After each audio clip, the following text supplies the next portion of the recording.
Milyen volt a napod, drágám? Mi volt az iskolában, hogy telt a nap, mi lesz a program holnap? A Pataki családnál most ezek a fő kérdések, mindezt magyarul és angolul beszélik meg a szülők a két 10 éves lánnyal. Julcsi a Széchenyi Gimnázium 10. osztályos tanulója. Tavaly döntötték el, hogy egy évre szeretnének befogadni egy külföldi cserediákot. Így került hozzájuk Beatrice, aki már 3 hete él Sopronban.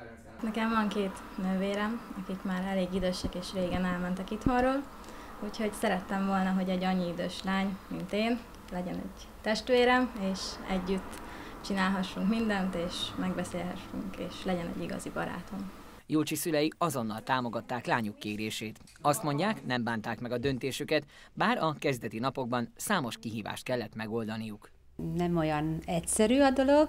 Először kicsit össze kellett szokni, megismerni jobban egymást, egymásnak a szokásait, vágyát, kívánságát, mindent, és így most már elértünk ahhoz, hogy minden kezd működni.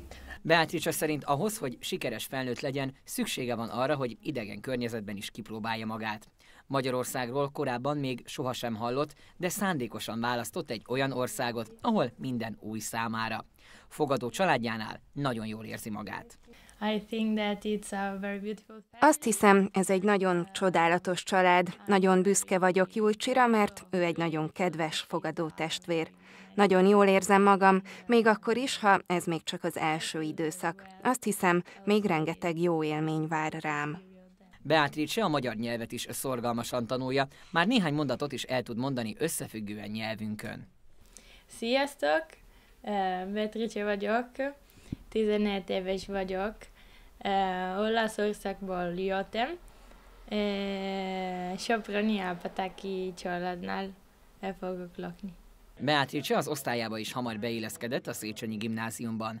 Tanárai többek közt azért dicsérik, mert 2 nyelven, angolul és franciául is folyékonyan tud beszélni. Társaival egyelőre angolul kommunikál. Szerintem elég jól beilleszkedett már az osztályba is, bár főleg velünk van, mert hát én nem nagyon tudok angolul beszélni, de azért próbálgatok, és szerintem nagyon aranyos és nagyon nyitott mindenki felé. A Széchenyiben már az előző tanévben is fogadtak cserediákokat, de idén új iskolák is csatlakoztak az EFS nevű szervezet programjához. Az Ötvös iskolában egy olasz tanuló kezdte el a tanévet.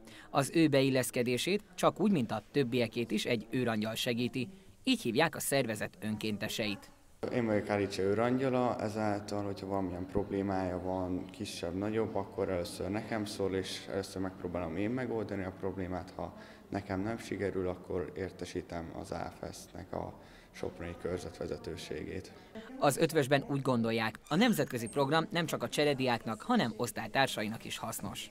A gyerekeknek ugye nyelvgyakorlás szempontjából ez nagyon előnyös, másrészt én úgy gondolom, hogy megismernek egy új kultúrát, nagyon sokat beszélnek a divatról, például az olasz divatról, az étkezésről Olaszországban, tehát találnak közös programokat és témákat is. Az EFS körzetelnöke azt mondja, sikeres lehet az idei év, soha ennyi cserediák nem érkezett egy időben Sopronba, és a szervezet önkénteseinek a létszáma is nőtt. A külföldi tanulók pedig mindannyian hamar beilleszkedtek saját közösségeikbe. Próbálják a magyar nyelvet is már elsajátítani, természetesen ez még nehezebben megy, ennek ellenére látni azt, hogy nagyon jól be fognak illeszkedni, és a csapat összhang is teljesen rendben van. A cserediákok hamarosan a város lakóinak is bemutatkoznak. Szeptember végén egy nemzetközi kulturális programot rendeznek majd Sopron belvárosában.